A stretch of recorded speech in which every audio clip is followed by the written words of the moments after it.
Why did you start your business? What was success when you started?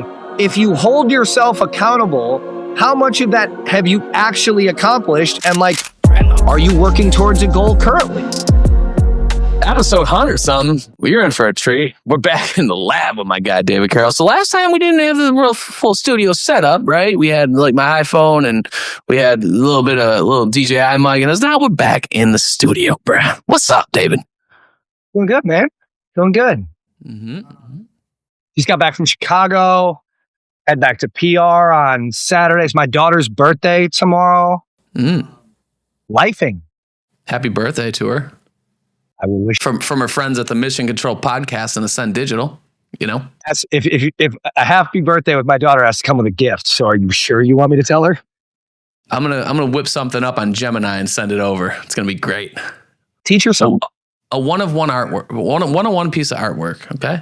Knock out a little course for her. Teach her something. Ooh, okay. She's into art though, right? Very. Yeah. Good memory. Yeah. Well, guy like me on a day like today and the day like with the last time we spoke, I like to pay attention to details, man. I think it's important. Okay. I agree. I preach it all the time and I can't be a hypocrite. Not again. Anyway, we gotta shout out the team at Roofer, man. I appreciate y'all being such a great company. If you need instant roof quotes, roof measurements, clean and pristine proposals, give your prospects no choice but to become customers or CRM. Talk to great people. Hit the link in the description.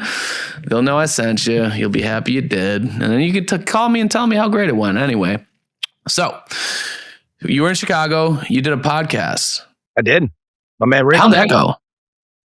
It was really dope. We were supposed to go into his studio.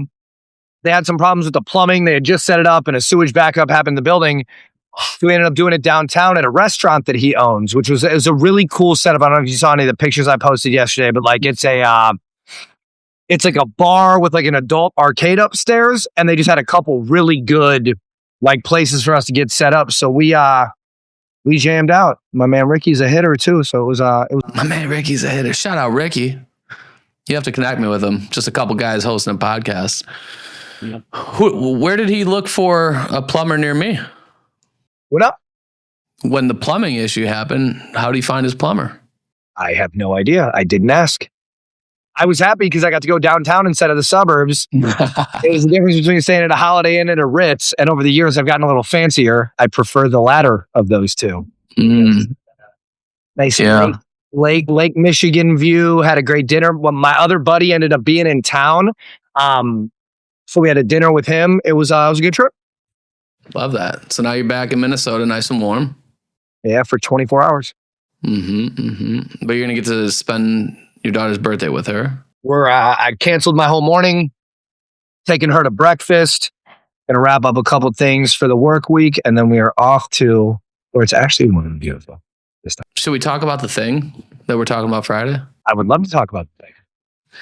So David reached out to me and, I saw him pop up on my phone. I started blushing and, so I pick up the phone because, I think it's important to pick up the phone when people call. Although if I didn't pick up your call, don't be offended. We're just super busy. And he's like, yeah, I really enjoy shooting our content together. I was like, yeah, man, it's fucking same, dude. He's like, we should do something like weekly. I'm like, yeah, agreed.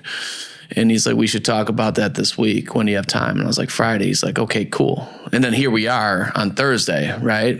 So we didn't necessarily, suss out what the details are. We're going to do that tomorrow.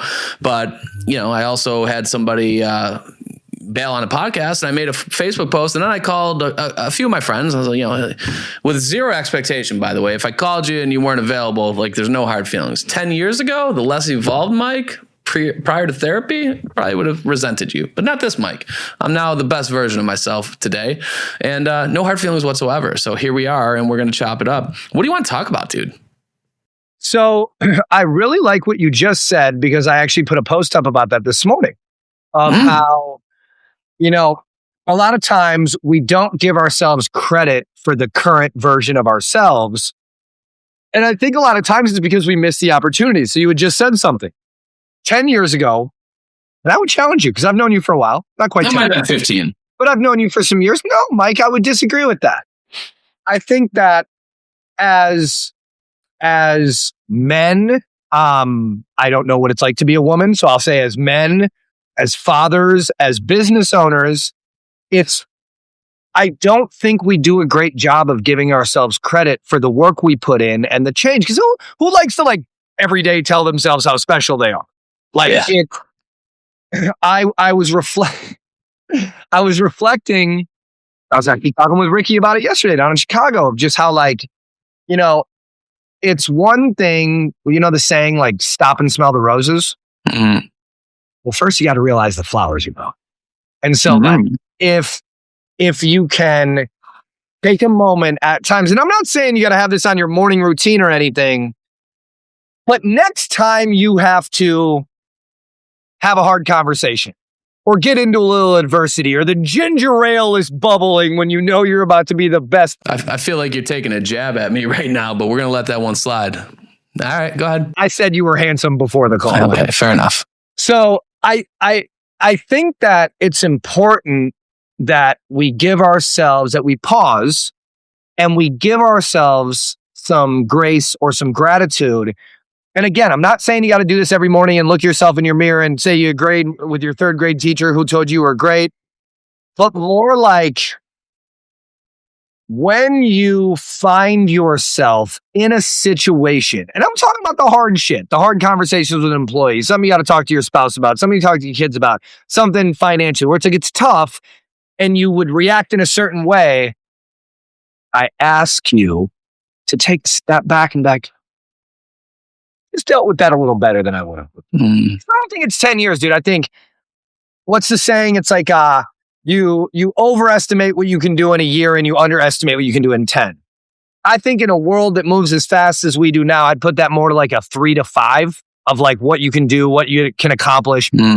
But if you're focused on any level of growth, mental growth, spiritual growth, physical growth, I'm a hippie woo-woo. I read the books and I do this stuff. But in the books, it doesn't always tell you to like take a step back and give yourself we're doing a good job. So I think that it's important, and I don't think we do that enough. I too think it's important. I concur. How does one go who's running 100 miles an hour in 7 different directions, and they have this insatiable appetite to be productive and more productive, no matter how productive they are? Like, how do they, in the heat of the moment, take that step back when it's everything but intuitive to them? So a lot of times, like what I've found for me is the productivity and the grind. You're trying to fill what I like to call a God-size hole. Like nothing's going to fill that. When you're just constantly like, I'm on the move, I'm shaking, I'm running, I'm gunning, I'm whatever. Ryan Holiday is an author that writes about this. I actually, look at that. This guy. So like, I think that reflecting on times in my life, being in that mode of just like, I got to be doing something. There's so much to do. I'm running in 100 directions. I got a bunch of fires to put on them.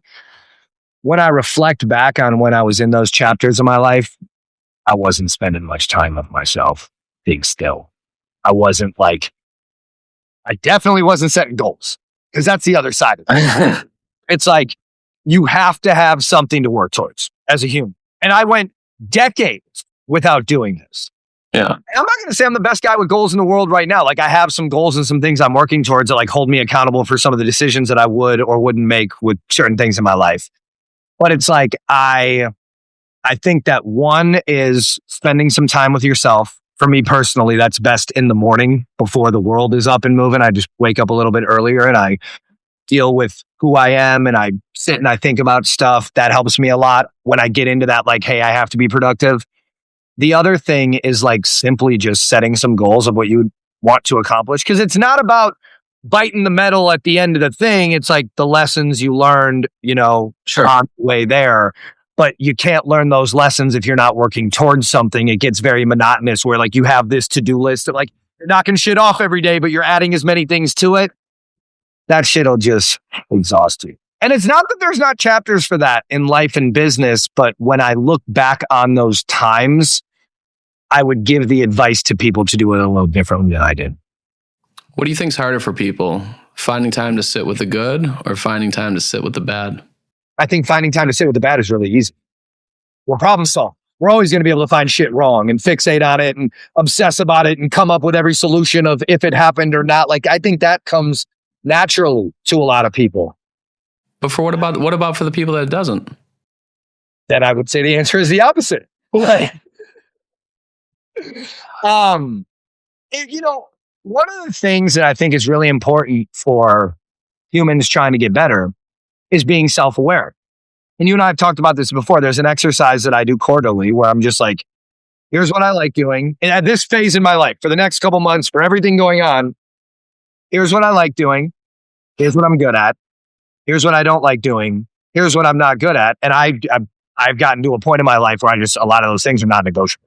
Like, I'm not going to do a bunch of shit I don't like doing or I'm not good at, because that's what I was doing when I had my endless to-do list of like shit, or I'm finding problems, or I'm being a Slack sniper, or I'm going through it.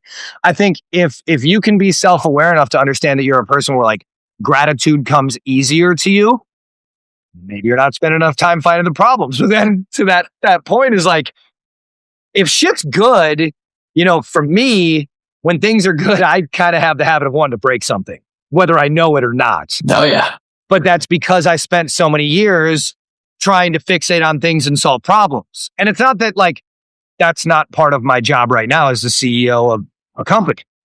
But to your question, if the question is, if gratitude comes easy to some, but finding problems come easier to others, focus on the shit that you're not good at.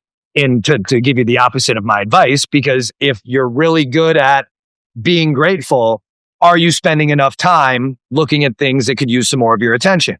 If you spend too much time assessing and looking at things, or obsessing and looking at things that like need more of your attention, the question then would become, are you spending enough time being grateful for the things that you got?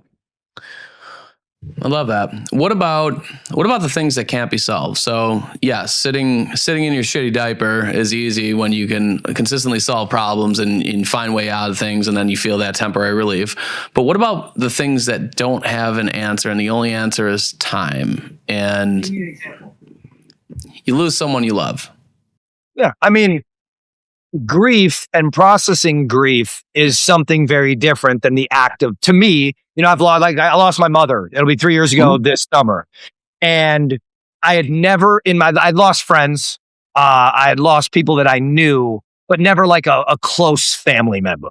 Yeah. And I think that when you get into the books or the reading or the people that have gone through this stuff, the stages of grief to that example are very, very different than like the processing of solving problems in a business. I used to say that running a home service business was being in a world of unsolvable problems, for the fact that like, you don't know what's on your desk when you come in. That job site went wrong the other day. Someone called in sick. The truck broke down. Like, you don't know that these problems exist until your day starts. Yeah. That's where I go to like the mental fortitude of silence is key, or being able to, a coach of mine talks about being in a state of equanimity. Equanimity is like, for anyone that's read like The Gap and the Gain, it's being in the middle. Like, just you're practicing enough of whatever it is that keeps you grounded to be in a state, go to what you said 5 years ago, 10 years ago, you would have reacted in some way. Being in a state of being able to catch those things and not react to them so quickly, but approach them with a state of what we would define as equanimity, which is just balance, like being in the middle, like anything could happen. And I struggled with that for a while, man. It's like, so I'm just supposed to be on an even keel all the time. I'm a natural fucking hothead. Like, I don't even like the thought of being at peace all the time. But then it goes to like, for those of you that can relate, sometimes you get energy being pissed off and like getting after it. And it's like, kind of, you could say like, I've said a lot about myself. Like, I operate the best when my back is to the wall. Put a gun to my head and let's go. In an effort to not be as violent or speak that in the universe, I used to say that a lot. Now I say feet to the fire. It's been years. I don't say gun to the head anymore. Feet to the fire. Feet to the fire. Same thing, not as whatever. Well, I didn't mark this as safe for children, so that's good. Hey, We're all adults here. yeah, It's a proverbial. yeah, I don't know. All right, I owe an apology to David because he seems, offended by this, and that hurts me. So my I apologies. fucking violently hurt someone with a gun before. I just don't like to put that into the universe that, like, if it's a, Perfect opportunity to circle back to situational awareness, guys. And I got to do better, and accountability is really important for me. So, and to me. So that's my bad. My man. I think that when you look at unsolvable problems, it's figuring out, like, is that where you want to be? Like, if you're really good at that and you like doing it, you should probably be in a role where that's happening. Because there's, like, I know people with jobs, I know people that own businesses that, like, it's firefighting all day and they're good at it and it works for them and they're fulfilled by it. I think that's great. I think going back to that exercise I was talking about where it's like, are you doing what you like doing and what you're good at? Because I like doing what I'm good at. It's easier for me than doing things that I'm not good at or I don't like doing. So I just think that, like, especially, so it's like we're going into middle of February right now. A lot of the listeners here are going to be in the home service space where it's like, dude, it's coming up, right? You can feel it. It's getting a little warmer out. It's going to get a little busier. Maybe some stuff you've been planning is starting to happen. And, like, you just make an agreement with yourself that you're kind of like, this is what I'm going to focus on. And these are the goals that I have. And this is how I'm going to do it. For me, that removes a lot of the chasing it just to chase it. Like, where I feel like I'm chasing my tail all day. And it made me more fulfilled. What percentage of people do you think would tell you that they weren't fulfilled if they truly weren't? If you ask 100 people, I think of this because you talk about the people, like, and if that's good for you and you like fighting fires and there's endless fires to solve and, that fulfills you. I think where my mind goes is how many of those people are truly fulfilled by it versus they find the outcome of the situation, the compensation, all the things that come with it to be acceptable because maybe they feel like they have a lack of better options. I think it's all they know. I asked the other week online, I was like, have you ever considered hiring a CEO in your business? Yeah. And a couple hundred comments. It was interesting to see with the phases of business that people were in. I'm a creeper, dude. When people comment on my shit, like, I go look at people's profiles and I look at their shit. Yeah, of course. I'm a curious dude. And when I see newer business owners, let's say 3 to 5 years in their first company, like if they've never done it before and in their first business, and I can relate back to where that was me in my 20s, was like, I didn't know any better. Like, I thought that's what it was supposed to be. So, like, I think the acceptance comes later when you get to a point, but to go to a percentage, what's the question? What percentage of people would tell you that they're not fulfilled even if they weren't? I think not to make it complicated. I just think that's a deeper question. There's a different level of self-awareness to be able to say, like, I'm actually not fulfilled and I'm willing to admit that versus, like, what I do is really hard or... Let's make it binary. Is it the majority or minority? I don't think enough people know themselves well enough to admit they're not fulfilled. So what can those people do if let's say they had this was their aha moment and they're like, fucking Dave, that dude brings heat. He was right.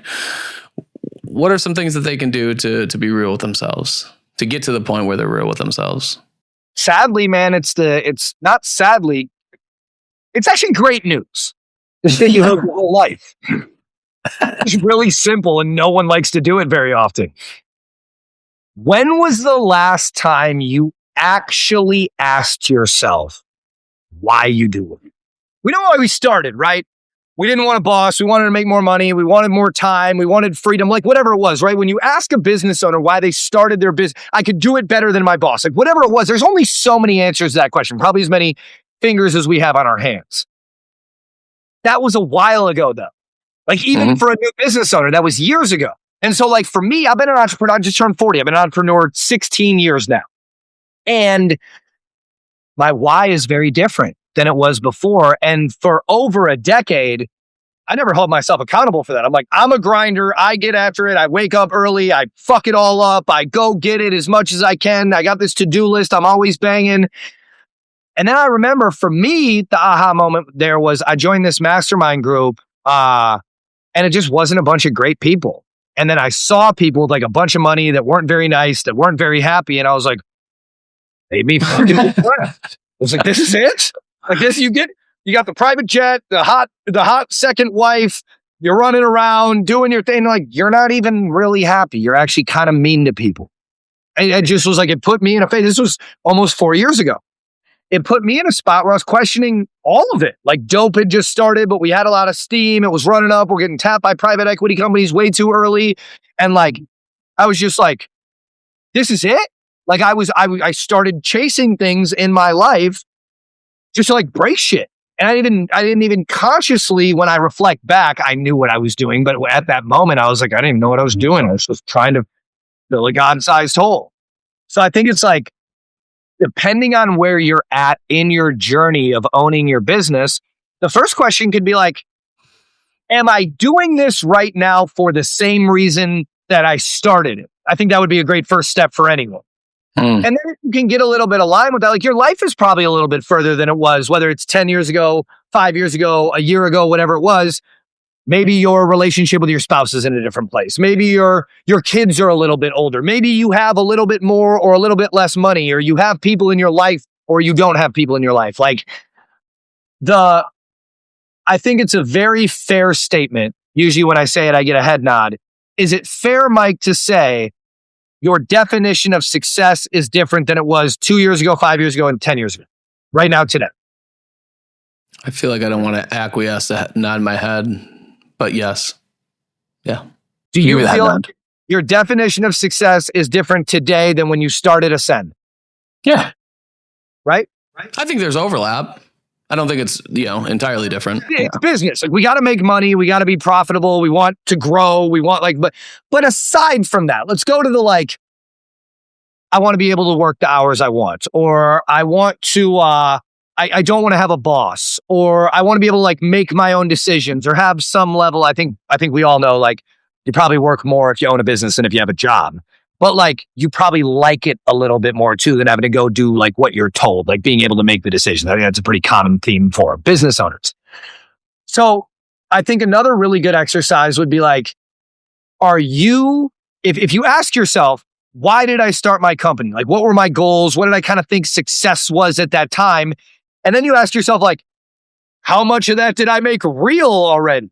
Do I have more time? Do I have more money? Do I have more? We're talking about success, man. I had my whole day full. I was just gone for 2 days. My daughter's birthday tomorrow. I had my calendar full. There was no repercussion whatsoever. I had a huge dinner tonight with a really, really a guy, really, really important dude. I hit him. I'm like, hey man, I can't do it. It's my daughter's birthday tomorrow. I got back in town a little bit late. I had 3 calls tomorrow morning at this time, and I hit everyone when I got home. And I'm like, hey, sorry, can't do this. Taking my daughter to breakfast tomorrow. That's success, right? To be able to be in a position to be able to do that. I didn't know that's what I was chasing when I started. I was trying to go start a business, help customers. I was trying to make money, do that shit. And so I think to look at why did you start your business? What was success when you started? If you hold yourself accountable, how much of that have you actually accomplished? And are you working towards a goal currently? And if the answer to, am I working towards a goal currently? And the answer is no, or it's not really clear. I'm not saying you got to do it like Kobe does, where you sign a contract and frame it on your wall, but Mamba mentality, you might want to consider doing that. Because what if every morning, will you feel more or less motivated if every morning when you woke up and walked into your bathroom, there was a framed thing of what you agreed to do because it was going to get you somewhere that you want to be? Would that be more or less motivating you? And it's motivating. It's accountable. It's, I had a guest on earlier this week. He's from Australia. He got hooked on heroin when he was 15. I just happened to get a random reel 3 weeks ago, and I DM'd him. I'm like, this would be a great story. I would love to have you on, right? And I asked him, I said, the stuff you post a lot about your journey. I was like, does any of that have to do with the external accountability of being accountable to your audience? Because he's got like 250,000 followers, right?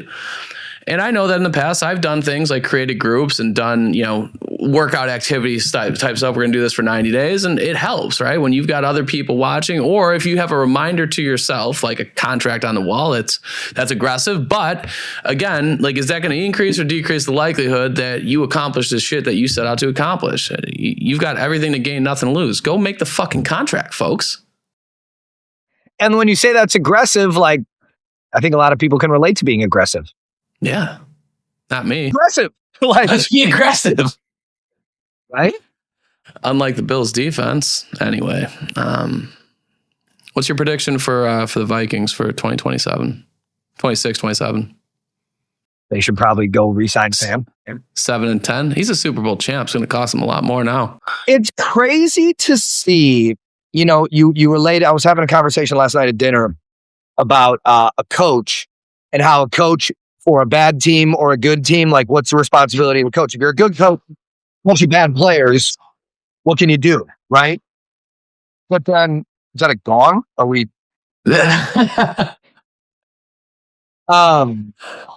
If you're a good coach with a lot of bad players, how accountable do you hold yourself to win? Like, your job as a coach when your team is young or new or poor is a little bit different than when you have like a bunch of all-stars. Are you supposed to win more? Or what happens when, like, you play a bad team and you lose, but you should win? Is that the player's fault or is it the coach's fault? And so when I think about like the reflection of the owners or management of the Minnesota Vikings, like, really bad decision. You had a quarterback that went 14-1, or I'm not a huge football guy, but I think we went 14-1 last year. You got rid of that quarterback, bet it all on this youngster who never really proved himself, and you shit the complete fucking bed. You got one of the best receivers in the league. Compare this to one of the best salespeople in the league or on your team or whatever. And he's fucking sucked last year because the team, the coaches, the management made a bad decision. And so it's like, I think that sports relates a lot more to business than we give credit for. Yeah. Manager, coach, player, employee perspective. But it's interesting to reflect on. I mean, being a Vikings fan is a hard job. I like my T-Wolves. T-Wolves, shout out to Ant-Man. I know you're listening. Vlog, right? That's your boy. Yeah, it's interesting, right? Because, to put it in the perspective of the parallel between business and sports, Jetta, Justin Jefferson, he still ended up with like 1,000 yards, which by most standards is pretty damn good. But for somebody like that who can easily put up 14, 15, 1,600 yards, it's a down year. And imagine how that guy feels, right? And feeling as if a lot of that was out of his control. You got rid of, multiple quarterbacks over the last few years where his production was great to bring in some 20-year-old kid who seemingly sucks at football. Sorry, JJ. Maybe he doesn't. Maybe he turns the corner. You know who else sucked for the first few years of their career? Sam Darnold. Tom Brady. I don't know if you ever saw that meme where he threw like 3 picks. He's like, I'm seeing ghosts out there. I think they alluded to it in the broadcast. Like, he's not seeing ghosts anymore. Growth, baby. Growth. So training, developing, like, could take somebody out of the gravel pit into success and ride off in the sunset. Yeah, it's an interesting question though. You got a good team, you got good coaches, and you lose a game you shouldn't. Whose fault is it? Collectively, we're all one team, man. It's our fault. It's our fault. So what I was telling my boys last night at dinner was that go to like, championships, talk about like Phil Jackson for the Bulls or the Lakers. I believe that the work that a really good coach or a really good manager does is the training. Like, everyone's got to run drills and go to practice and whatever, right? But when you look at what Phil was doing with his team, with meditation, with stillness, with understanding, just getting into a little bit more of like the mind than just the body. It's not like when you're down by, say, basketball, you're down 15 points, there's 7 minutes left in the fourth quarter and you played a shitty game. You're like, how the hell? Players are bumming, people are complaining about calls, like, it's just bad.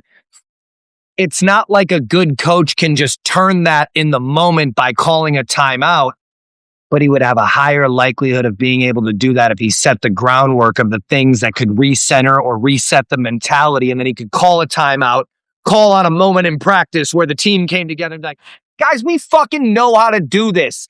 Go here, think this, run this, and then what happens? Yeah. 2 years ago in Denver, Game 7, when the T-Wolves are playing down by 21 points going into the fourth quarter, and they fucking win. Yeah. So it's like, I think it goes to the work of a good coach is to share, to teach, to be there as support, but to also keep it together for whatever their skill is, whether it's basketball or sales or whatever. But then take it further where it's like, what makes a good coach a great coach is the ability to round the troops, to bring them back into a place that they need to be who they are. Yeah, and it kind of piggybacks, and I'll circle back to the point that you made as far as like focusing where you're anemic and finding balance. Look, you got a bunch of guys, you walk in as a coach, you got a bunch of guys that have been playing basketball for 20, 25, 30, 35 years. Like, they know how to dribble the fucking ball, okay? They can run wind sprints. They can shoot the ball. They can do these things. And not to say you shouldn't focus on those things, but you should put some emphasis on some of the things that they are deficient in. A bunch of alpha males banging their chests, dunking the ball, competitive as fuck. Like, let's ground you a little bit. Let's teach you guys how to rein it in, right? You mentioned, Phil and the boys back in the day. Like, that's an incredibly valuable skill set for folks like that to learn. And if you spend an hour doing that versus an hour of, okay, we're gonna do the weave drill, right? Everyone getting layup lines. It's like, you can only be so good at these certain things. So maintain this, make some put some focus on this. And it's no different to your point about like salespeople. If you got an absolute killer in closing, but they suck at follow-up, let's teach them the value of follow-up. Let's show them. Let's lead by example. Let's make a math equation on how it makes sense for them and show them a demonstrable way to be better at it and what impact it'll have on them. Does it work?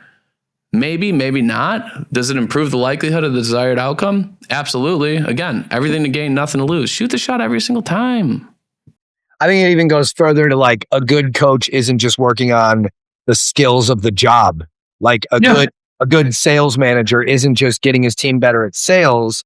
They're helping them with objections, follow-ups, the mentality of when you get 10 bad calls in a row, how do you get yourself out of that? That's what we're Phil in the meditation, where it's just like, how to give yourself permission to get better and get your ego out of the way, to be in a spot where it's like, look, am I happy right now with the way I operate all day? I will tell you, as a guy that tries to focus a lot on growth and getting better, to your question of what percentage, I'm not in the percentage right now of like, I'm fulfilled, because I know I still have a lot of work to do, but I don't look at that like I used to, where I'm negative about it. It's more like, how do I find or give myself the opportunities to continue to grow, but then focus and give myself the pat on the back for the stuff that I'm going through. I still have hard conversations where I'm not the version of myself, or I still reactively approach things, but